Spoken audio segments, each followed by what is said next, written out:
یزید بن زرع نے بیان کیا اس آیت کے بارے میں وَنَزَعْنَا مَا فِي صُدُورِهِم مِّنْ غِلٍّ سورہ اعراف آیت نمبر 43۔ کہا کہ ہم سے سعید نے بیان کیا، ان سے قتادہ نے بیان کیا، ان سے ابو المتوکل ناجی نے، اور ان سے حضرت ابو سعید خدری رضی اللہ عنہ نے بیان کیا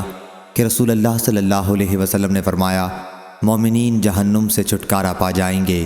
لیکن دوزخ و جنت کے درمیان ایک پل پر انہیں روک لیا جائے گا، اور پھر ایک کے دوسرے پر ان مظالم کا بدلہ لیا جائے گا جو دنیا میں ان کے درمیان آپس میں ہوئے تھے،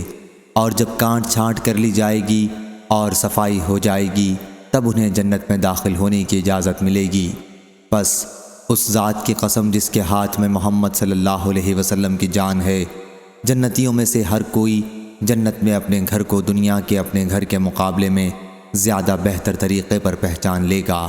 صحیح بخاری حدیث نمبر 6535۔